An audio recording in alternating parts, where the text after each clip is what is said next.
Good afternoon and welcome to the Westport Board of Health meeting on May 12th, 2025. Under Mass General Law, Chapter 30A, Section 20F, this meeting is being recorded. And please join me with the Pledge of Allegiance. I pledge allegiance to the flag of the United States of America and to the republic for which it stands, one nation, under God, indivisible, with liberty and justice for all. Thank you. Okay, moving up under other business, board reorganization, because this has been delayed since the election for a few weeks. We have the same constitution of the board, but I open up the floor if people, want to change things up. I'm happy to continue as chair, but I'm also, if somebody else really wants to do it, I can step aside. Well, I think you've been doing a great job, so I support the status quo. I support the status quo as well. I agree. Okay. So I would take a motion. move that Tanya Ryden be voted as chair of the Board of Health.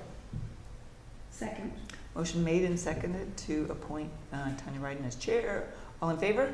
Aye. That's unanimous. And I move that we have Phil Weinberg continue on as vice chair. And I'm happy if you want to nominate yourself as secretary. And, then we can And do myself motion. as secretary. How's that sound? Second. I second as far as secretary goes. Okay. Motion made and seconded. All in favor? Aye. That's unanimous. So we'll keep the status quo. Thank you very much, everybody.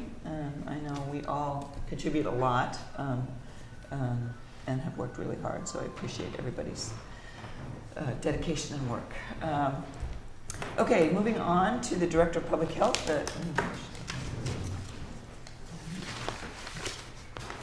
Written report. I should have checked this before. Any questions on that? I have none. Nope. Okay. Well, actually, one question I have, we have a report from Nick. Does that include the new part-time person's contact or? Yes. Okay, we'll move on to the your update on that. Okay, blood drives, and I go over this every meeting, but it's important that people, can be aware of when the blood drives are and how important it is to donate blood. So they started for 2025. The following schedule has been coordinated by public health nurse Linda Pierce and the American Red Cross. So the next blood drive is going to be This Thursday. Yeah, this Thursday, May 15th, St. John the Baptist Church, 9 a.m. to 3:30 p.m. And then June 12th, Whites of Westport, 9 a.m. to 3:30 p.m. And July 17th, Whites of Westport, 9 a.m. to 3:30 p.m. We're still working on the times for the and the dates for the August to December blood drives. They'll be at Whites in that time period. So stay tuned and we'll update you as soon as we have those days and times. While we look to fill the vacancy at the transfer station, which we have somebody in place on a temporary basis who at the moment is working out fine. The highway department has been assisting with emptying the containers, and the last couple of weeks, thank you to the highway department for doing, stepping up and doing a great job. And they don't have all the staff in the world over there either, and they made some sacrifices to come help us out, so we really appreciate that. We're expecting the paving and sealing of the transfer station to begin the week of May 25th, barring any more weather delays. The rain comes in and it delays everything, but hopefully that's a pretty solid time frame to be started. Hopefully sooner, but May 25th seems to be a good day. Okay, 25th would be a Sunday. Sunday, that the week of, so. The week of, Yeah. okay, and then so Monday's a holiday, so probably not starting until Probably the 27th. 27th. Yeah. Okay, so and once you have that confirmed, you'll work with the bike recycling and Yeah. the scouts in terms of temporarily relocating stuff while it gets paid. Okay. Animal control is at 24/7 coverage that began on April 22nd. It's been great. So since April 22nd, we've had coverage now around the clock, 7 days a week. Nick does his days on call and every other weekend, and Gina, who's our new on-call, animal control on-call person, has been doing fantastic, so that's good. At least we've got that covered right now. And we, as of town meeting, we have funding to continue that into next year. Yes, so we have funding for next fiscal year for that position. It's my hope to try to move Gina off temporary into the role. I'm gonna take a look at the budget tomorrow and see if we can't get that done in early June and not have to wait till July 1st. Great. Okay, moving on to director approved plans. Okay, we have a 4-bedroom repair at 183 Mouse Mill Road on a 73,154 square foot lot for CIL Realty of MA. This one has been through Concom. We have a 4-bedroom upgrade on a 68,802 square foot lot at 143 Cherry and Webb Lane for Thomas and Joy Hannon. This one has been through Concom. This one's going to utilize an Elgin and a Singular. We have a 5-bedroom upgrade on the 744 Drift Road for KYK Realty LLC. This one's utilizing a Quick 4 and a Microfast. We have a 2-bedroom repair on a 48,801 square foot lot at 286 Narrow Ave for Richard Townsend, utilizing a Presby. That one will require a deed restriction. We have a 3-bedroom repair on a 69,925 square foot lot at 38 Quail Trail for Jeanette Ferry, utilizing a Quick 4. According to my list, that one still has to go through Concom. And we have a 3-bedroom repair on a 314,939 square foot lot at 1175 Main Road for Mary Louise Sullivan, utilizing a Quick 4. Okay. I just have a point of information. At 744 Drift Road, is that lot size the correct number? Yes, it's huge. It's a big lot size. Just on my sheet, both that one, 744 Drift and 286 Narrow, also didn't indicate Concom review. They've had it since this report? I don't think they have. I think they were. Okay, so they need it, yes. We'll need that in the motion. Okay. And so the 744 Drift Road upgrade, is that, it's an ADU, does that trigger? We haven't had that discussion about ADUs and IA testing requirements, right?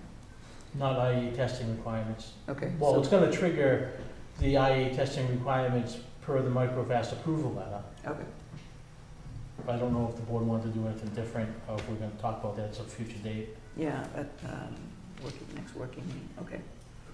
Okay. So I move that we endorse the director-approved plans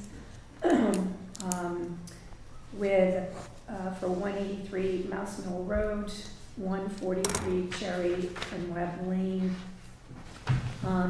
744 Drift Road, with need for Concom review, 286 Narrow Ave with a 2-bedroom deed restriction and Concom review, and 38 Quail Trail with Concom review, and for 1175 Main Road.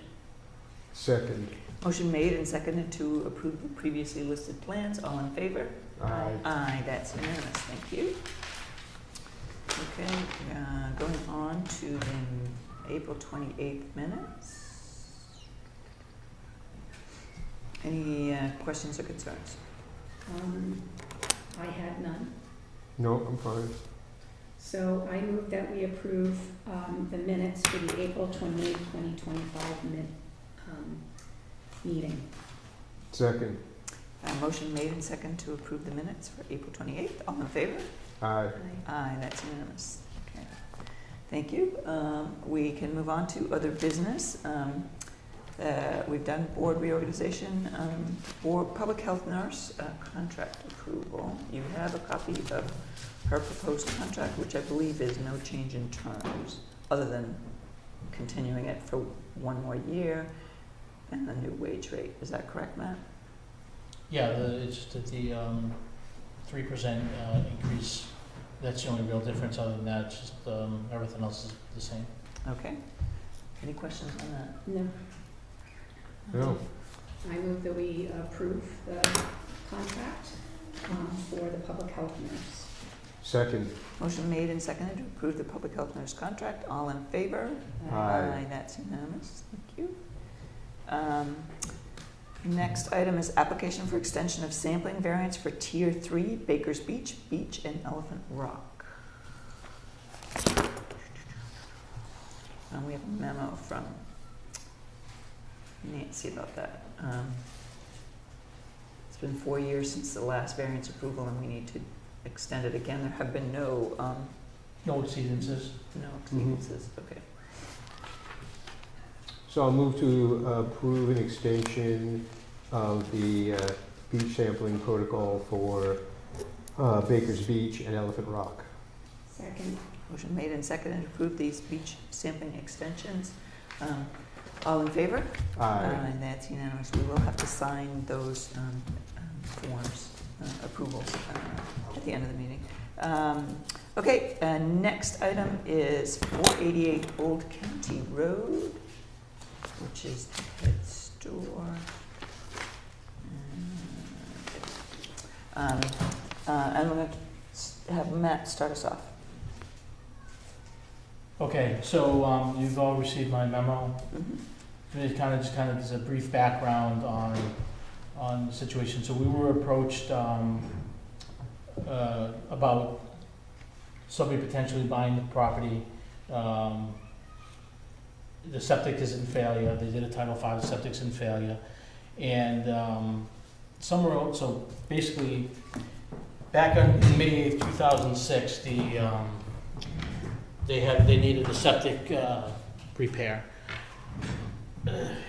So they came into the board, and the minutes of the board from that time period said that they would have been allowed to have a small repair to a small system, provided that it stayed a retail-only store. Somewhere along the line between then and now, it became a little bit more than just retail. It has ice cream, they do hot dogs and some other various things in there. So food service, basically, what it would come down to. So because it's an increase in flow, we were going to treat this as, a new construction project. But that came with some difficulties as far as they wanted to use a sieve analysis instead of a perk, which is not allowed for new construction.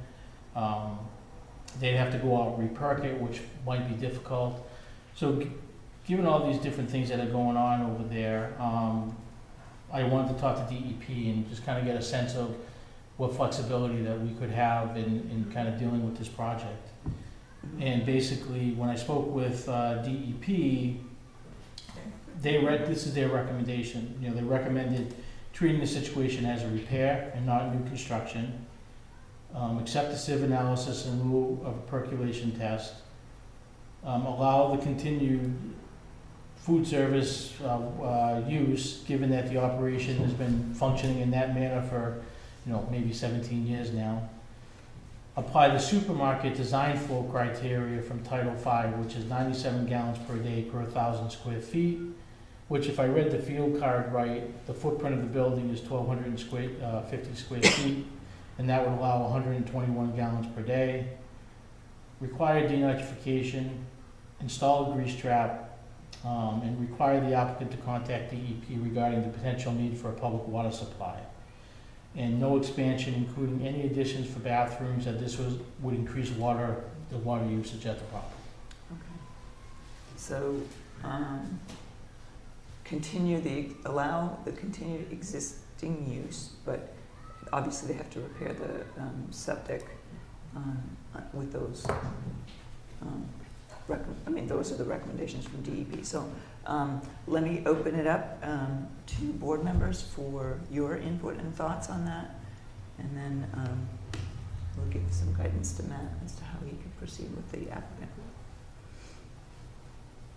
Well, I think it's the design flow criteria difference between being a supermarket versus a food service, which is really driving how to treat the, how to treat the proposal.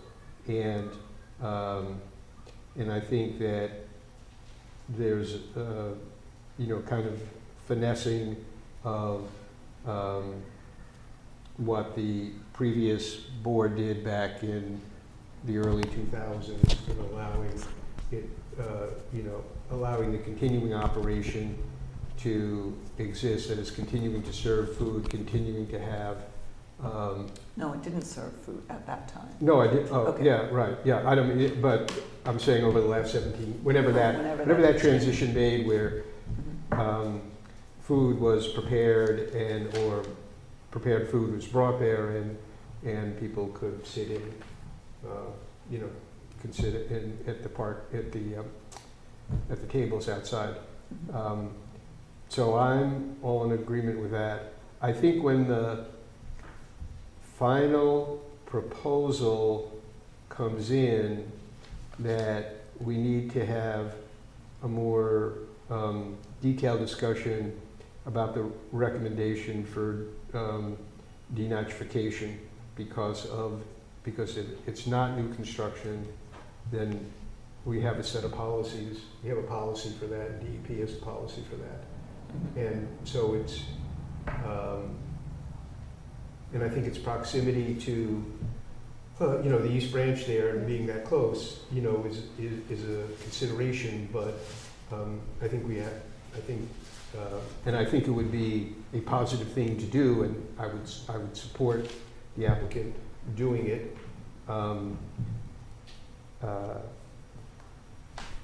But I also think we have an obligation to apply our policy, because it's essentially an upgrade of a failed system, and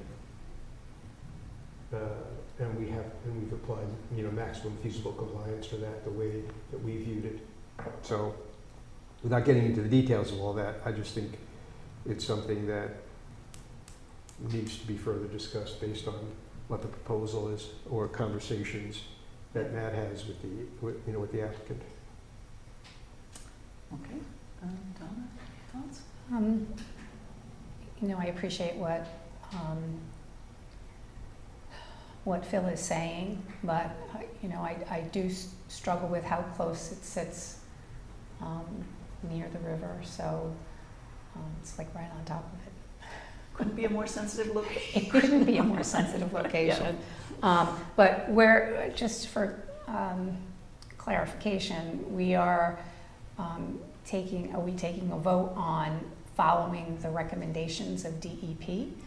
Because we don't have a plan in front of us, correct? Correct. Well, we had the memo indicates a proposed plan, which, did I read that correctly, for 1,000 gallons per day? So that would be a significant expansion that they're.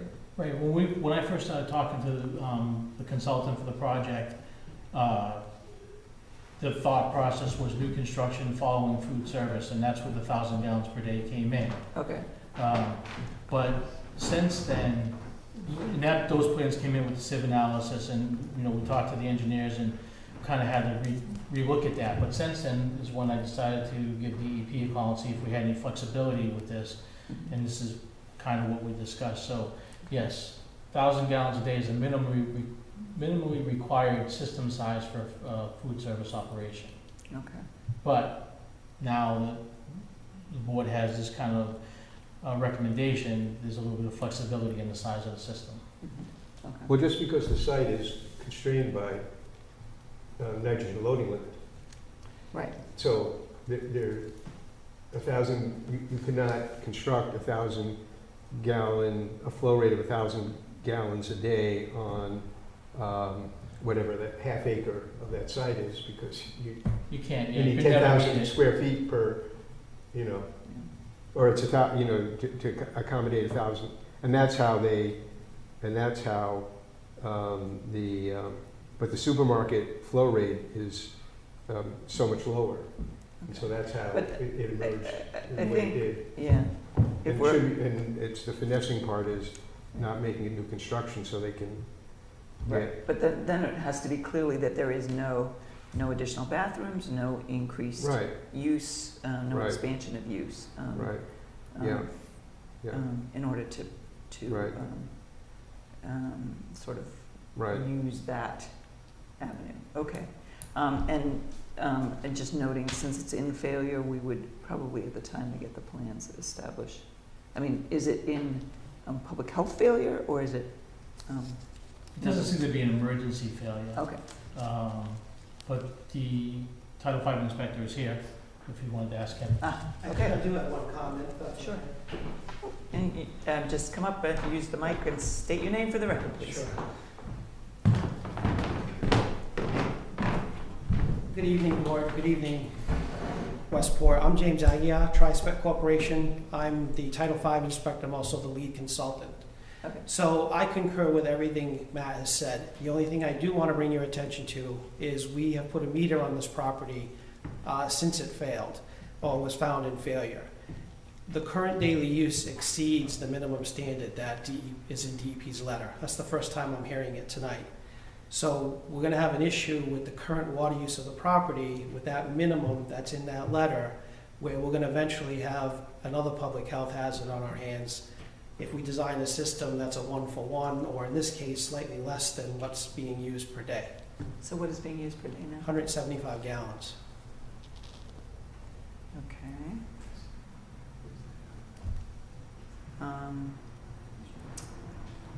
Matt, any thoughts on that? Well, no, I think if we're gonna allow them to continue on as is, then we need to give them the flexibility to make a system that's not gonna fail, Yeah. because it's gonna get overloaded, so, maybe there's wiggle room to increase to 180 gallons per day or something like that. Does the water usage, would it vary, like be higher in the summer? when So there's- right now, we're coming into where the water use is going up on a daily basis. We're not quite into the summer months yet. So I would think that that would increase again slightly. Will it exceed 200 gallons a day? I don't know. But right now, if we did a 1.5 rule, we're looking at somewhere between 200 and 300 gallons a day. And to answer the board's question, because of the type of and I appreciate your comments, Phil, because of the type of effluent that's created by this facility, we will be doing some pre-treatment at the site. Okay. Glad to hear that, thank you. Okay, any other, Thank you. thank Thank you, you. Mr. Aguirre. Any other thoughts on this? I think it sounds like we've heard some additional detail from the inspector consultant, that we should have Matt follow the guidance from DEP in evaluating, in discussing the proposal with the applicant, and we'll have to see how the water usage issue. Well, I think it might be, they can't really submit revised plans to us unless we give them an idea of maybe what kind of flow we're gonna allow them to go to, and we really won't have we'd have to go the whole summer before we had an idea of how much the summer flow was gonna average out to. So one thing we could do is one thing the applicant could do would be to do a well test, because then we would see if, is there, significant nitrate loading of the well, and which would tie into treatment, or that it's low enough that we would feel comfortable in increasing flow, consistent with, what the historical rate has been. So Okay. that would, I think, give people a sense of confidence that public health is protected and also that the business, could have How close could be- is the well to the current septic system? Do we know? Do you know, Yeah. Mr. Aguirre? 67 feet. Okay. And the current owner who's here has tested this well, I believe at least once a year, maybe more than once a year. Okay, It all checks out. It's potable water. There's never been, even with the system the way it was. so it'd be good to share that with Matt, because I think Well, that, It was in the report. Yeah, it Oh, is. okay. And Oh, it's in the but we book. also, they have to get their food license, they do a well test every year. oh, okay, And so it's never been flagged for, Okay. high anything really, nitrate rating, so that okay, we issue the permit. okay, so I think that gives us a rationale to have flexibility, Okay. I think. Okay, any other input? I think that, I don't know that we need a formal vote, but the consensus of the board is to proceed with, based on the guidance from DEP, I think is. So is we a fair can, with the exception of the flow rate. Right. Oh, so you would like us to sort of establish? a Well, I'd like to let Mr. Aguirre know, so they can submit plans for us to actually look at. What's does the board just want to say, no, you're limited to what the EP is recommending based on supermarket flow, which they pointed out wouldn't be large enough based on the current usage. Well, it's a little more complicated, right, because the flow isn't really being metered in a way. That is, your well is not, Yeah, he just said it was It metering. is. your water use is being metered. Yes. Oh, okay, I thought you were just Oh, speaking, no. Oh, okay, all right. We have an actual meter. That was not. Okay. Yeah. He was Okay. saying 175 Yeah. no. Because I didn't anticipate this was gonna happen, but in discussions early on with Matt. Oh, okay. Knowing that would be important, and here we are, talking Right. about it, yeah, so. yeah, Yeah, Okay. he indicated 175 gallons okay. per And- day Right. right And what I now. heard Right correctly now, with right. an increase. I just meant that A he has possible, Yeah. with a possible increase to 200 or 300, I thought he said it over the Over summertime. the summer. In the summertime. Yeah. Well, if he has historic meter records, that's what I was saying, that we Okay, could we have a don't have factual. that, right. We have a that's what I meant. Okay. So that we, I mean, if it helps, when I was, looking at new construction versus repair, that site can handle 284 gallons a day for nitrogen loading, right, okay, using so, pre-treatment. okay, So okay, that would be the maximum Right. it could handle if we were gonna consider nitrogen loading for the lot. right, okay. All right, well, that's in the ballpark. Yeah, I would say if, that would be the maximum. 284 gallons a Yeah. day. Yeah. So that, when I was doing the numbers on the lot size, so that would be the maximum for nitrogen loading. So I would say, I don't think it'll hit that, but it might. That actually lines up with my conversations with my design team, so that's what we were hoping would come out of this meeting, frankly. Put a low-flow toilet in.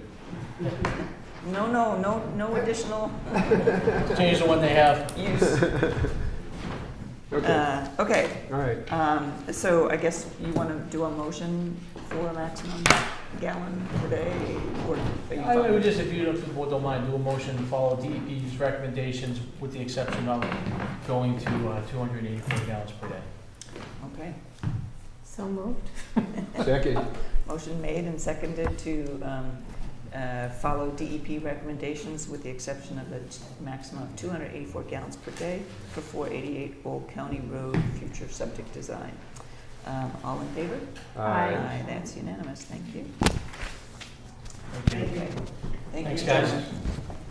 Okay, moving, we're going to segue now into appointments. We have our 4:30 PM hearing, Len Potter representing 23 Oakland Street, a 4-bedroom repair with a quick 4 infiltrator. This is on a 19,200 square foot lot.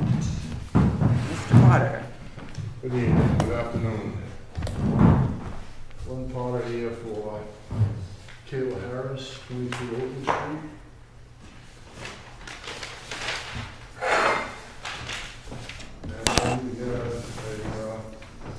relatively small lot, 19,200 square feet, an existing cesspool. We're gonna well 77 feet away from the proposed septic system. We're gonna install a 2,000 gallon tank, I'm sorry, a 2-compartment tank, combination 1,500, 500 gallon pump chamber, and pump up to the leaching field. The leaching field is outside the 100-foot radius of 3 of the wells, actually, 77 feet. So the variance I need is that I am less than 100 feet from the owner's well. The total distance is 77. That's pretty much it. We have the water test. Yep. And the results are just, nitrate was 0.163, nitrate was 4.3, ammonia less than 0.05, no coliform, so we're in the below 5 range. But there was, is this the one? Very high manganese. Manganese, there it is again. Manganese, where's that? Any thoughts on the manganese? I don't know what the level was, I don't know. It was 3, and the recommendation is It was 1. 3? Yeah, 1 or Neg- less. 3.07, and recommended limit is 0.05, so, That's really high. yeah. I know manganese seems to be a problem in that area. Yeah. Okay, I'm gonna first turn to, sorry, I jumped over Matt. Matt, your report? It's okay, I have nothing to add. Everything is, that you can do on this, it's a small site, 2 bedrooms. We'll need, no, it's 4 bedrooms. It's a typo on the agenda. Oh, That's 2 bedrooms. sorry, okay. So, but it still needs a deed restriction because that's less than 20,000 square feet. right? Yes. Should I have a question about the water? The water test was done a year ago? Was it a year ago? Or was it? Yeah, it was on March of '24. Right, and there's no lead or lead evaluated? Yeah, Presence no of lead or copper was on the report. But it's up to the board if they want a more recent water test or they just want to go with what's in the file.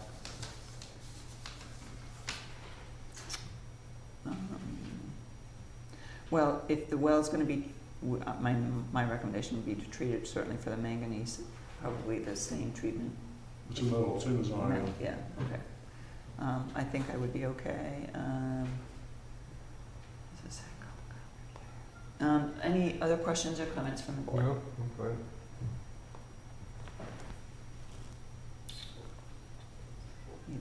Okay. Okay, so I move that we approve the plan for 23 Oakland Street, owned by Kayla Harris, dated 1/10/24, with the variance of a distance from the SAS to the well of 77 feet, with the following condition: hold harmless, 4-bedroom deed restriction, and I believe, oh, I'm sorry, 2-bedroom deed restriction, and I think we would need water testing because it's close to the well, right? So 3 years of water testing. And pre-treatment on the well for the metals. Oh, that's right. And pre-treatment on the well for the Manganese. is it for manganese and other metals, metals? potentially. Okay, is there a second? Second. Motion made and seconded to approve the project at 23 Oakland Street with those conditions. All in favor? Aye. Aye, that's unanimous. Thank you. Thank you. Next question. How many years was the water? 3. 3. Very good. Okay. The next is 440, discussion for Tech Auto World. Since that's just a discussion, I think we can begin now. Is that still? This is at 762 State Road. And we'll have you state your name for the record and tell us what your story is. Good afternoon, Glenn Mock on behalf of the property owners at 762 State Road. I was contacted by the property owners. They had received a letter from the board regarding a septic system plan that had been filed, I think in 2008 or thereabouts, 2009. 2005 was the first one, Okay. and then, yes, 2000. go ahead, I don't want to, 2005, And resubmitted in and 2008. resubmitted in 2009. And I think at some point, they filed some correspondence and it didn't get to the point where the plan was actually approved or anything along those lines.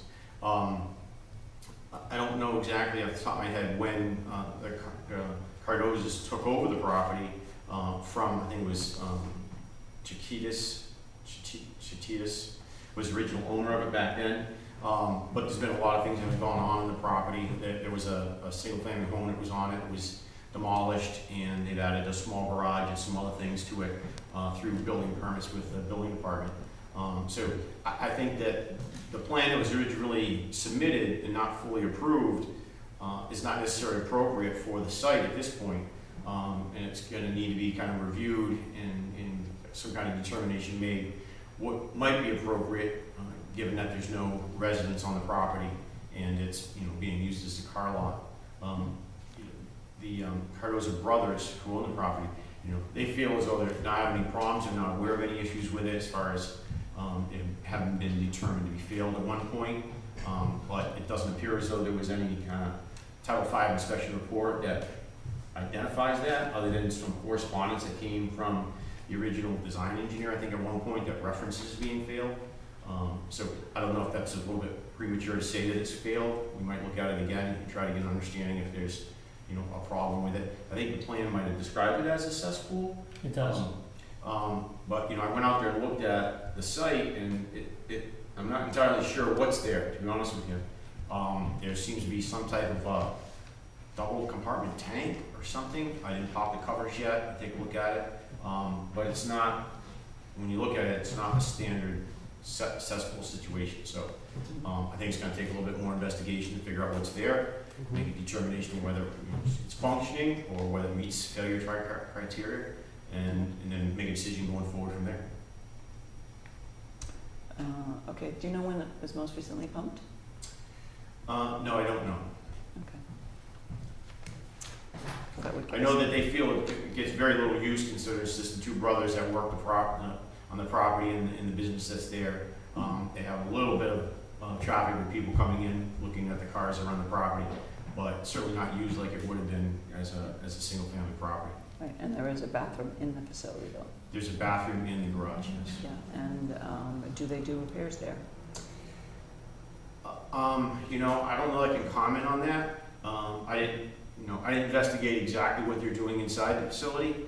I probably have to go back and look and see what the permit's allowed for at the Board of Selectmen, as far as the car lot, that kind of thing. So I really couldn't comment on that. Okay. Matt? Yeah, so, like I said, we routinely go through, these files pop up, and this one was old. We've seen that had an approval that wasn't fully executed, so we sent the letter based on that. Reviewing the historic documents in the file in '05, it referenced the failed system. And Phil and I had a conversation about this earlier about, Phil had talked about maybe requiring a Title V inspection to see exactly what's going on there, which is a good idea. So maybe that's a good starting point.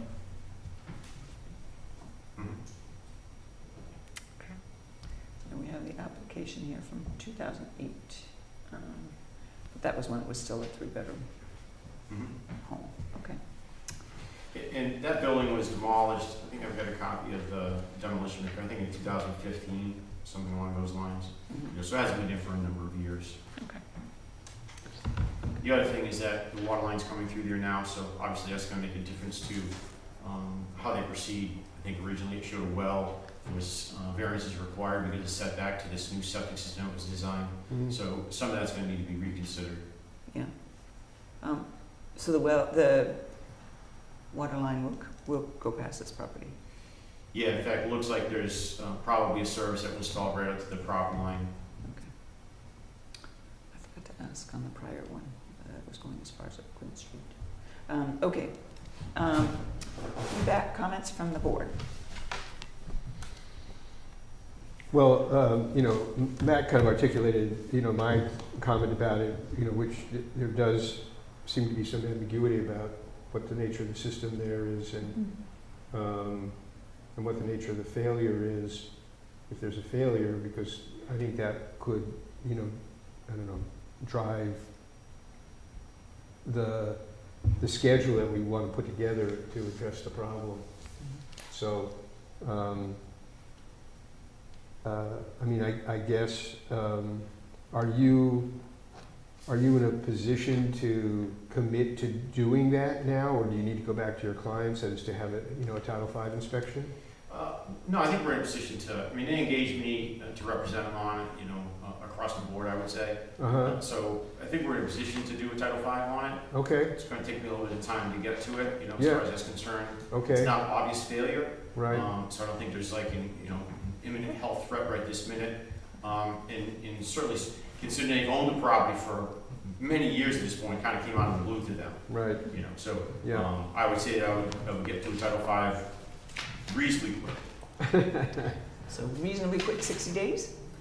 Yeah, I can certainly do it within 60 days. Okay, that's good. 60 days to have a report to us, so is that enough? You can get to it and get the report to us within 60 days? Yeah, I think it's reasonable. I can get the report to the board in 60 Okay. days. Okay. Okay, And if the water line is going through, then like a well test isn't an urgent thing, right? Yeah, Is that what it sounds yeah. like? Yeah, it looked to me, based on a quick inspection, it looks like there's a curb line, a curb stop put right up to the property line on the adjacent street that serves this property, and they face Route 6, so. yeah. I mean, it's voluntary, so I guess we need to have a signal, but that, you know, Yeah, that they intend That to, would- Well, that will affect the yeah, design. yeah.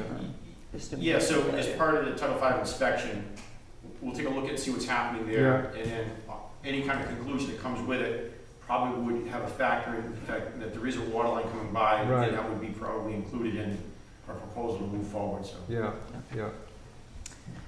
Yeah, Okay, I yeah, think we're at a consensus of requiring a Title V inspection within, and report to the office within 60 days. Is that I a agree. reasonable motion? Yes.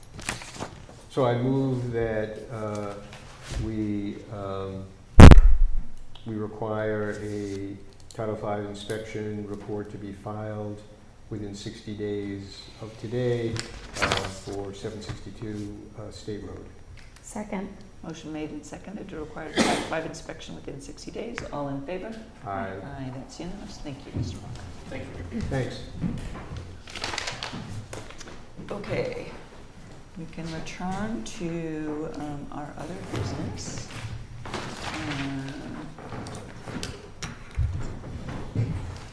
Lost my-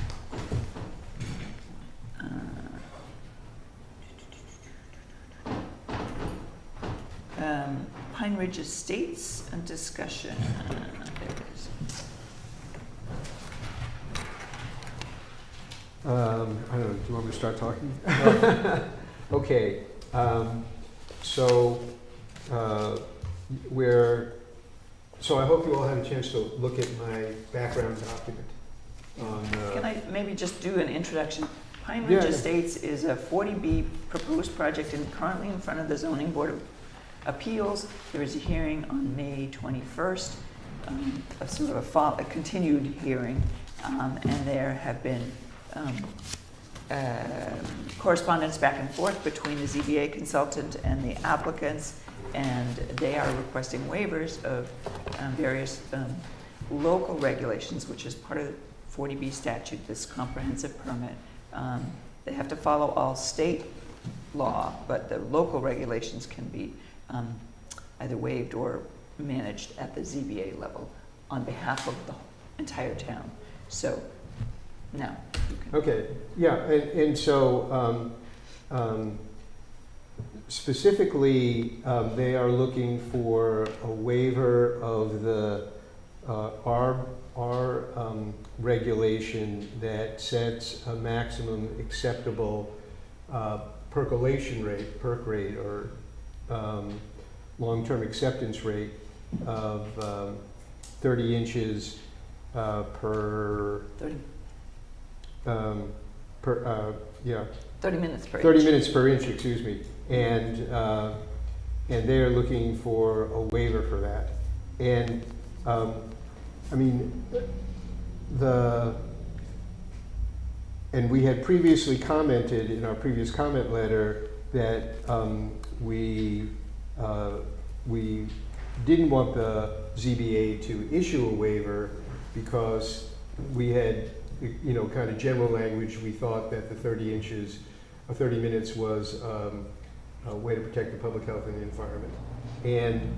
And so, but in looking at what I've called the 40B review standards, I think that in order to sustain that argument, we need to be more specific about why what's characterized as our local concern is substantial enough to outweigh the presumption that local bylaws should be waived in the interest of housing needs. And so that motivated me then, you know, to look, you know, more into this. And the more that I looked at the history of what was of the perk tests that had been done over the years, and you know, has led me to think that you know, we should proceed with more detail in developing, in developing comments. And some of that history is, you know, is laid out here, in which, in particular, the plan that they submitted in late March, I think, the septic plan that they submitted for late March was, you know, based on a perk that was done in 2005 and showed this very porous, you know, that the soils there were very porous, and was entitled, you know, instead of 30 minutes, they were doing it at 8 inches, and that 8 inches then plugs into the size of the septic system. And how, but recently in February, just last February, they failed the perk test. And the site was unperkable, really. And not only did it fail at 30 minutes, it failed at 60 minutes. And so,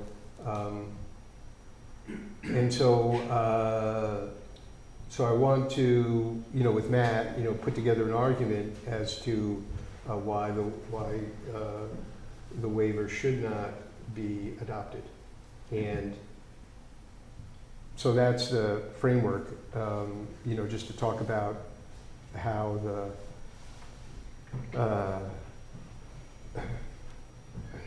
how on the one hand, either they don't need the waiver because it perks so well that they can already got 8 minutes, or that, you know, that we need additional perk tests before any decision is made, and that the way our regulation is written, 30 minutes is not an absolute standard, that an applicant can apply for a longer percolation rate, looking at, you know, essentially kind of public health and the environmental impacts. But what is significant there is that the longer the time period in order to achieve percolation, the bigger the system has, you know. And so what's before the ZBA now is just not correct for a number of reasons. And so It seems odd to me that for such a big project, they're relying on one perk from 2006 that was never submitted to the Board of Health, so is not valid anyways. right. And rely, sort of, it's the small point and a huge system, I mean, a huge project is being designed on this Right, teetering it's little almost, point. it's just barely below the 10,000 gallons per day, which triggers DEP requirements. And that's part relates to the significance of, if there was a backup, so to speak, if they weren't able to perk, 9,000 gallons a day because of the soil and the increase in the height of groundwater, then it's not just a house being disrupted. There are 38 houses Right. there. It's a lot of people, and I would just say that I don't understand the justification of their submitting this plan in late March, having done a perk test 2 or 3 months ago, in which the perk failed totally. And I think that I think all those things need to be pointed out. exactly. Yeah. And so I think that that's very problematic that they did that. Yeah, well, and you just look at the comprehensive permit waiver list. It's like they're trying to fit a square peg in a round hole, and the only way to do that is to cut corners. And that's the way I interpret this when I see all of this. Yeah.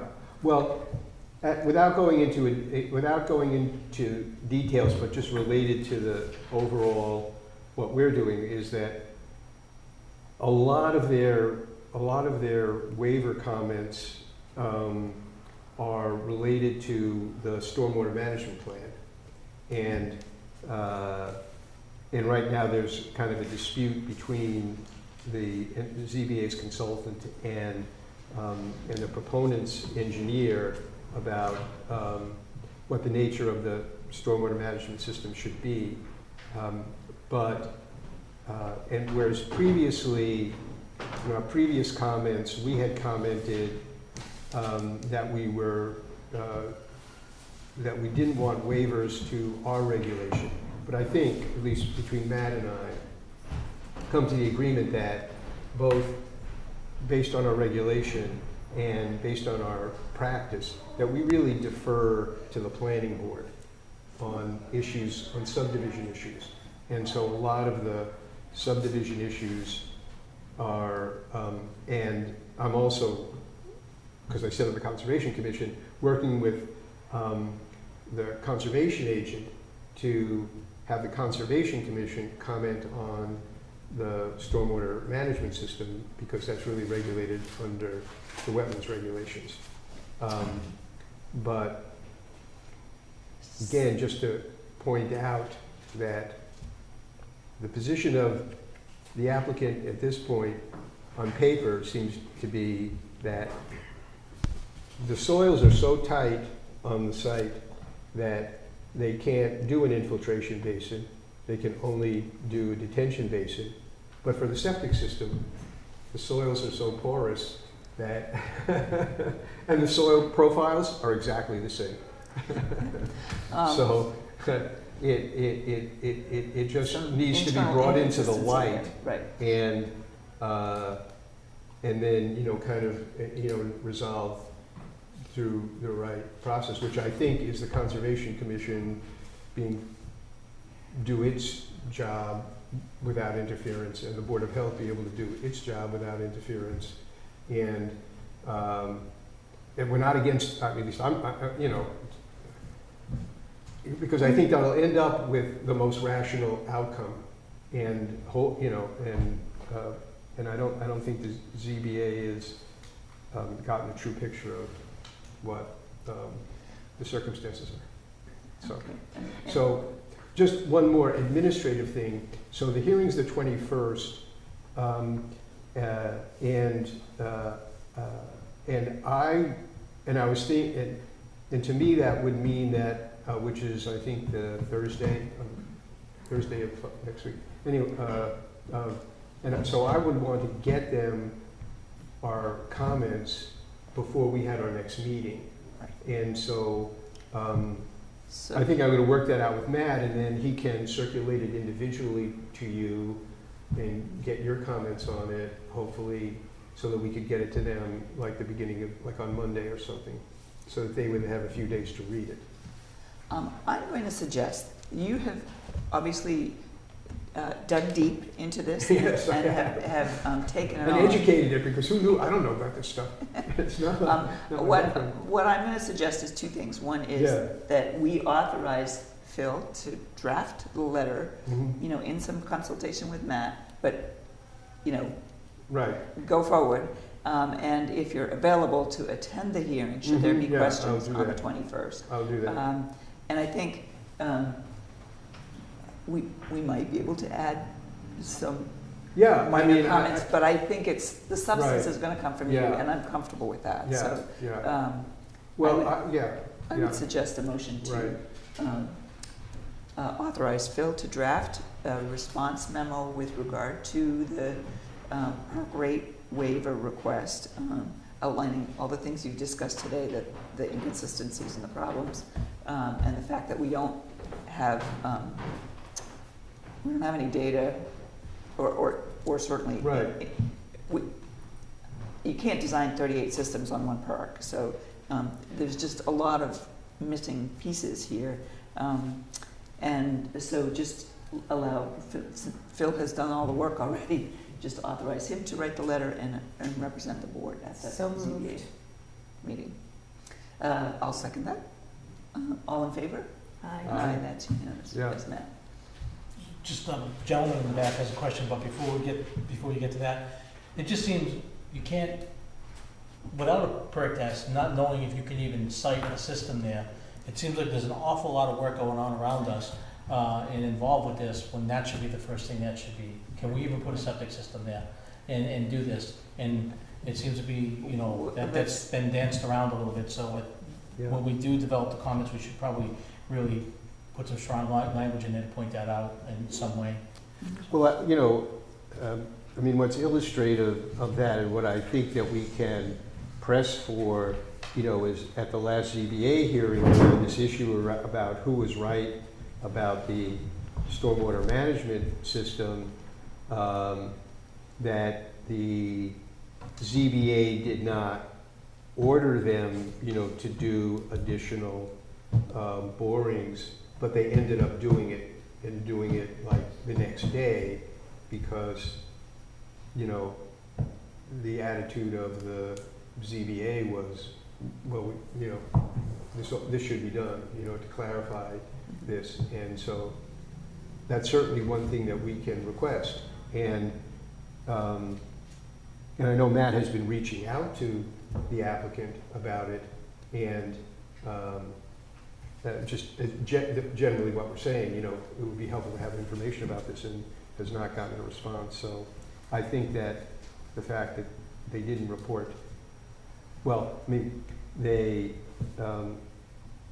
that we kind of knew because we were involved in the perk test, but the fact that they didn't inform the ZBA about it was, you know, just. Well, I think you have a lot of information to Yeah. convey. Yeah. So Yeah.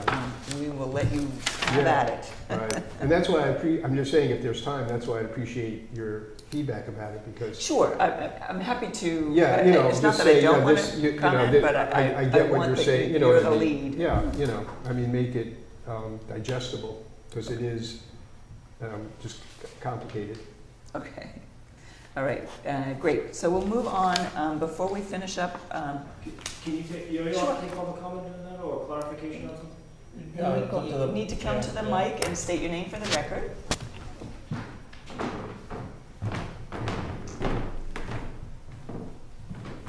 Brian Pereira, 26 Westport Lakes Drive. Just, if I could, some clarification, sir. Forgive me, you made some comments earlier about perks that may have been done in the past, and you said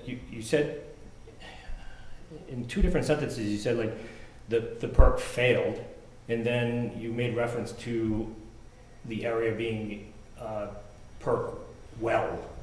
Right, so if you look on, have you gone through the plan, the plan documents of theirs? I have. Okay, so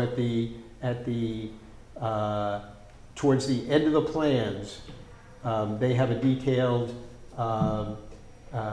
septic system plan, and in that plan, it identifies that there's a table in the plan that identifies when the perk tests and when the soil borings related to those, and so you can see it right there. And one of them was done in 2005 when they actually did a perk test, meaning they drilled the holes and poured the water in to see how fast the water, went into the soil. Right. The second time they did the soil borings, but they didn't do a perk test. Right. And there's other information in there. So that's the historic one. We have on file that in February of this year, they filed a form for a perk test, and one of our engineers, so to speak, went out and, as required, witnessed the perk test, and that perk test failed. Okay, but the one in 2005, it passed, Passed. or they, okay. It Well, passed. can I clarify something, Okay. if you don't mind? In it was 2006. Oh, six. And secondly, when perk tests are done, they're required to be witnessed by the Board of Health, and the paperwork on the engineer side is supposed to be submitted to the Board of Health, Understood. and it was never submitted. Right. So, It's not valid. I suppose- Yeah, at least in yeah. our world, that perk test that supposedly happened in '06 isn't valid, Yeah. and they're gonna need to re-perk. I suppose I just question the location of that 2005 test, or you wouldn't even consider that, so it really doesn't matter. Right. Right. Yes. But we don't know, I mean, you're right, we don't know physically Except they're still physically using the where it data was from. done, physically where it was done, which would be part of what would have to be identified in the form. Right. So we And would they know can't that. submit the paperwork 20 years later and say, Yeah. oh, we Oh, no, did this oh, work, so. Yeah. But they Okay. use that data to, in the design, that is, they used the 2006? Yes. They used the 2006 data to design their system. Okay. For all 38 homes, Okay. one perk. So I just want to clear something up as well. Something that you said. You said 38 systems. And I believe that's incorrect. So the idea is to have 38 houses on one large Yeah. system, a shared Yeah. septic. 38 homes. Right. Yes. But Right. 38 individual septic. 38 homes, maybe 89. They all have their own 89 tanks that all maybe. pump to a common Yeah, yeah. septic system. Yeah. That's, yes, you're right. As far as the waiver list, and I know it's kind of difficult to get into this, but on one of the waivers, they're actually asking so that the waiver requirement that when municipal sewers are not available to the site, that test pits are required by the Board of Health. Waive requirements that percolation tests are to be conducted as outlined in Regulation 14. Am I misunderstanding that they're active? That's in the planning board regulation that talks about the sort of interplay between departments. They will have to follow Title V, which is what we need to evaluate in any case. It's just the coordination of information to the planning board if there's not a comprehensive permit application. So it's more an administrative thing. We highlighted the language in one of our responses, like no, anyways, but it's more having to do with the requirements for a normal subdivision project and the review through the planning board and the information that needs to come, from the Board of Health side of things. Right, it seems based on the last ZBA meeting that the applicants don't even intend to do a perk anytime relatively soon. They would take the assumption that the 40B application would be approved or not approved or approved with conditions, and then at some point later, way down the road, for obvious reasons, that they're going to conduct these perks. It would seem like that. Yeah, I I mean, think, Yeah, and so they're, it they would submitted a definitely septic. have to be a condition We will still need to review the entire septic project under Title V in any case when they are ready, home by home, because we have to look at the septic tank and all the other parts of it, because the whole system is, before construction. yes. Okay.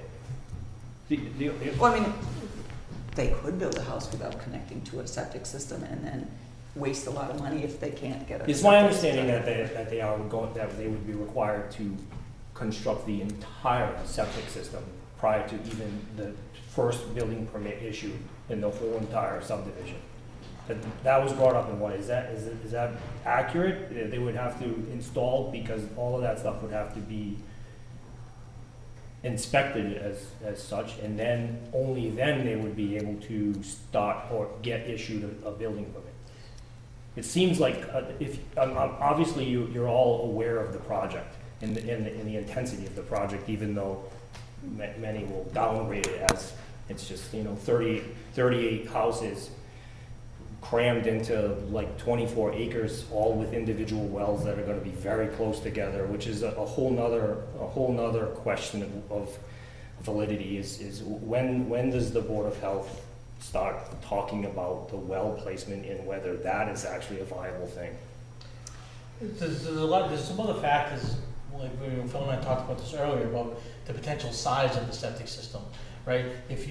Depending on what they get for a perk rate, if it's 1.8 inches, then they go with what they kind of outlined in the documents from March 28th. If it's 1.30 inches or 1.60 inches, it increases the size of the septic, and if you get to 1.60 inches, the septic system would be pretty big, and that could alter where they put the houses and the wells. So well, the septic is nowhere near any of the houses. It's actually more close to our houses on Westport Lakes Drive. It literally takes up one lot on Westport Lakes Drive that's currently there.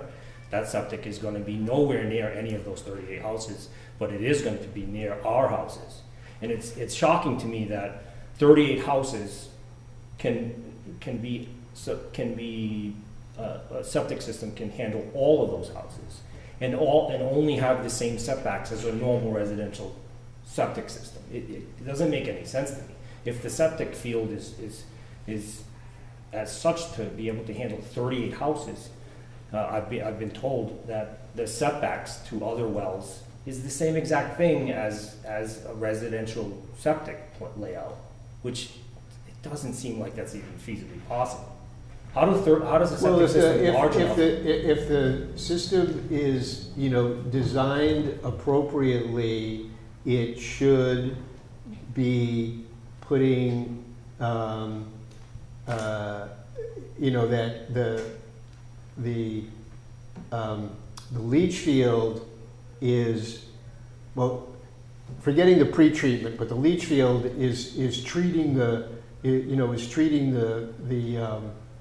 sewage, the effluent, and removing, bacteria and viruses. That's its function, and part of that is, why, how it's designed, and so it shouldn't matter.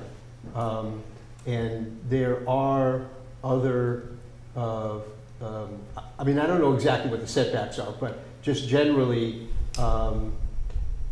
in the science that was put together in developing the Title V regulations, the people who looked at it felt that 100 feet from a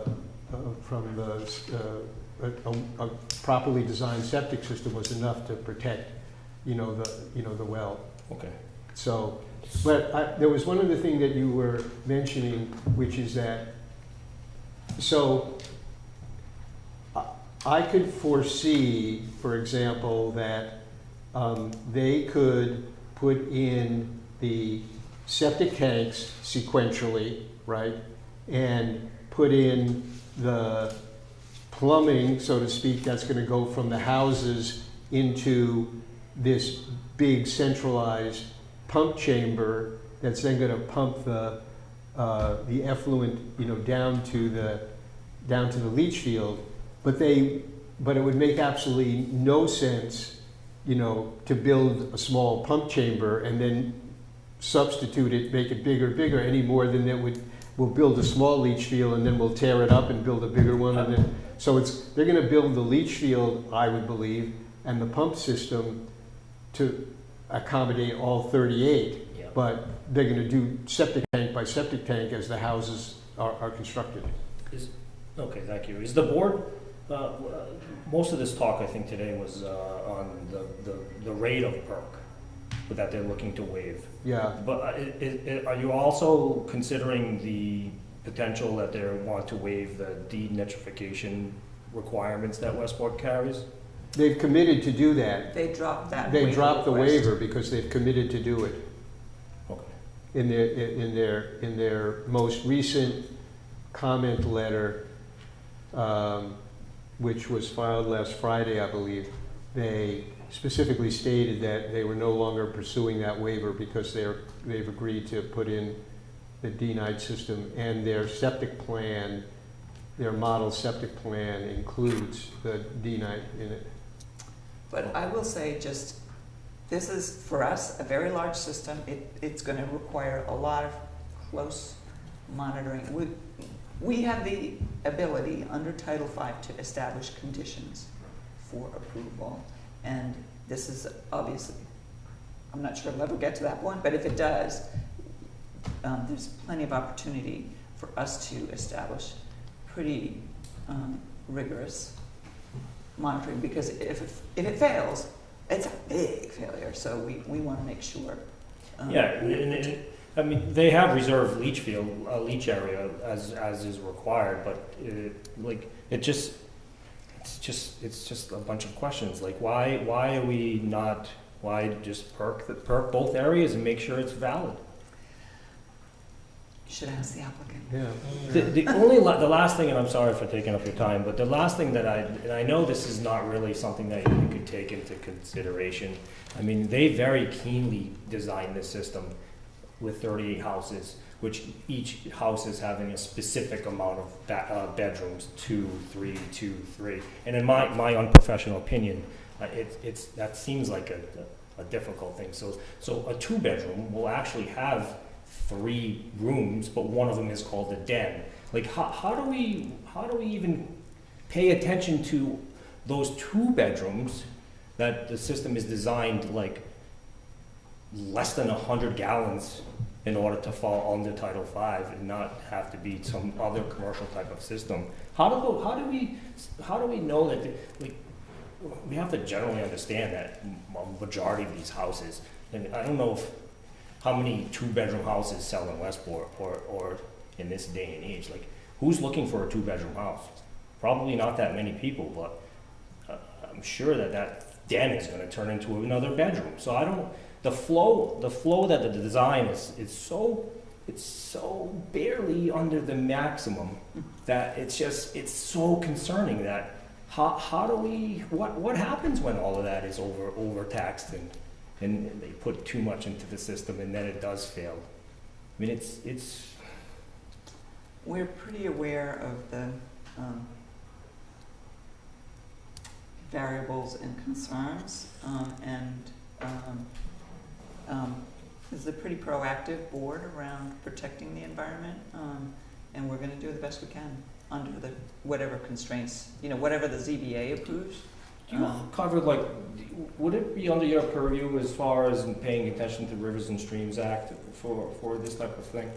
Because nobody has ever talked about a stream that actually runs through the entire site. I'm not sure where it generates because I don't want to trespass on their land, but literally a stream cuts from their site. Somewhere it generates and it comes across Westport Lakes Drive and it goes under there. So, on my unprofessional opinion, all of that's going to the watershed, right to Bread and Cheese Brook down in that whole direction. So I would assume that the board would be cautious. It's within the Conservation Commission's purview about that. And so the wetlands have all been delineated, and I think and the Conservation Commission is also going to submit comments related to the stormwater piece of it. And just say, in regard to your previous comment, I think, I would just say our experience would be that there's going to be architectural plans and, kind of building inspections, and the assessor is going to, make a determination as to how many bedrooms are bedrooms, and Title V defines what a bedroom is. And so in the construction of it, there is, I think there'll be good oversight. That doesn't mean that a homeowner can't put a bed in a den, because, and maybe for, good reasons. I mean, in the sense of, you have a sick parent, and, that kind of thing. And so, it is a challenge, but I think that I don't want to say this, I think that the regulations are built, with some, margin of error built into them, if you know what I mean. It's not, I don't know that, but I just think that there are some things that are just, out of control because individuals do things. And if we find out about it, we can take, and we have taken action, but we can't knock on people's door and say we want to inspect your house because we think you might have put a bedroom in. I get it. It's You just know, that- 30, I mean, there's a number of So, concerns that we have to, yeah, Well, besides the septic, right, the well plan, yeah, right. all of that stuff. And there's been a lot of conversation about the non-completion of Westport Lakes Drive as it is with the SMS system. That all has not even been completed, certified. There's no certificate of completion or performance, nothing, none of that exists. Allegedly, they're gonna fix that, but nobody is really taking into I'm not saying nobody's taking into consideration, but all of their stuff is gonna go to our retention areas, and it seems like it's being forgotten about. Well, thank you for expressing your concerns. We hear you loud and clear. We are pretty, Do you all have anything to do with the roof runoff and all of that collection system too? That's 'Cause it Conservation says- Commission. That's conservation, okay. That's thank you. conservation. Conservation. but But we have a limited role in this part of the process. Once Oh, I actually know. a plan comes in, then we'll have control over the process. Yes. Right now, all we're doing is giving the ZBA our opinion, and then they can take it or leave it, okay?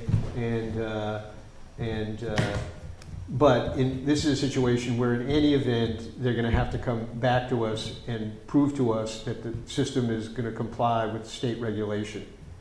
And hopefully our local regulation as well. That's what we're pitching at. That's what we're pitching the ZBA, that they should allow us to apply our local regulation. If they don't, Title V is still pretty stringent. The last time they were out at the site, that was purely for the soil confliction, or they did not? I wasn't, I mean, the last time anybody from the Board of Health was at the site was last February, when they did I the think the perk last test. time the Board of Health went out to witness what they were doing with the Oh, stormwater. with the stormwater Yeah, too, I had to go okay. out there to witness that. Oh, as okay, well. I So didn't- those soil samples that they took as of recent have nothing to do with the septic? No, it's Those are stormwater. all- Yeah, it's all about stormwater, Yeah. Okay. yeah, Thank you. okay. all right, I'm sure you're going to be at the ZBA meeting. Thank you very much. Okay, two more business items. Reschedule the next regular meeting, which would normally fall on Memorial Day. And I don't know, can we do Tuesday? Is that going to come? Just to say that I'm not here on Tuesday or Wednesday. Oh, right, okay, right. How about Thursday, the 29th? We will have had a working meeting on the 20th. Mhm. Yeah, the 29th is fine for me.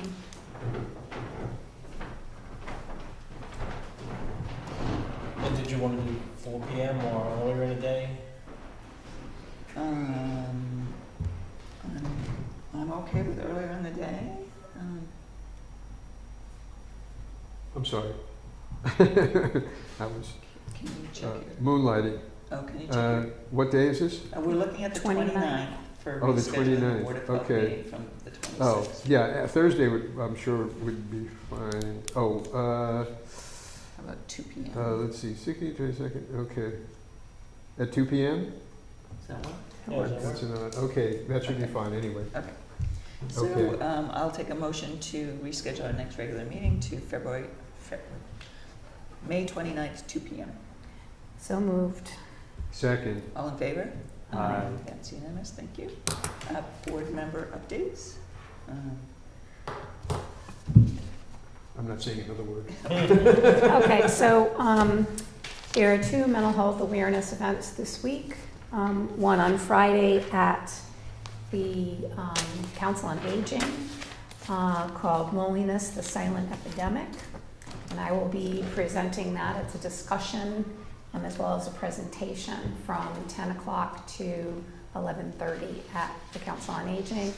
On Saturday, there's an event that's at the library entitled Create Your Best Self, Empowering Mental Health with Applied Brain Science.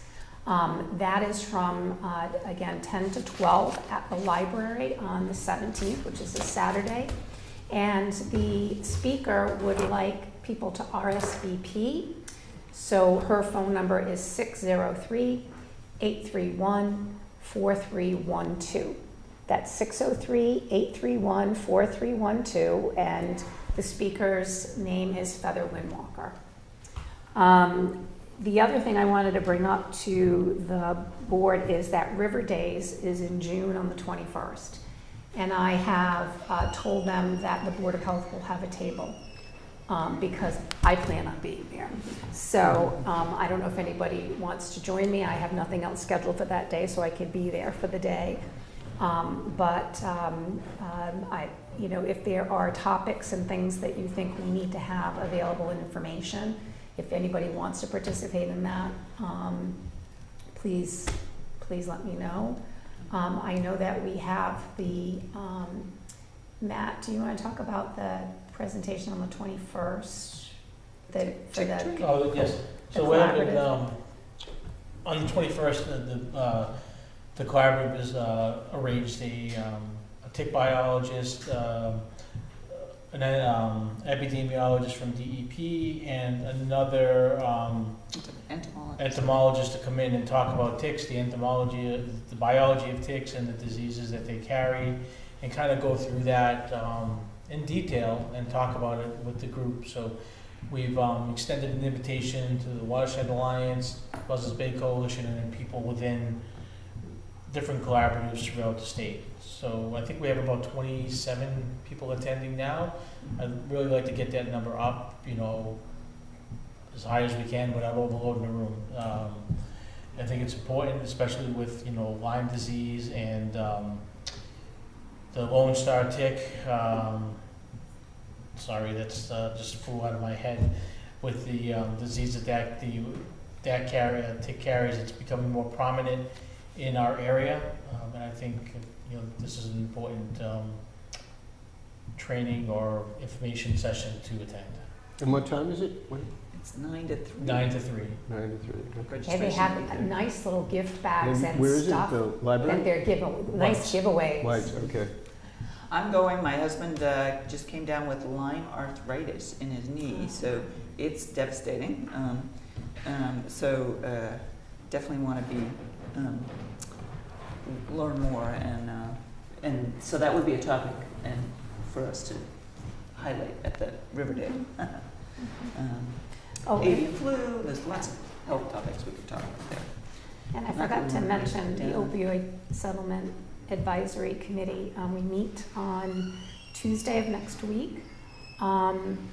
We are focusing now on getting more stakeholders to let us know how they think the funds would be best used. So we're going to be sending out a mailing to providers, and we're going to be doing an email to, I'm hoping, to the school district for parents and possibly students to fill out questionnaires. So, but we're still trying to get more feedback from the community about what how they like to see the money used to help residents. So, thank you for all your hard work on that. I know that's been a big project, but very worthwhile. And again.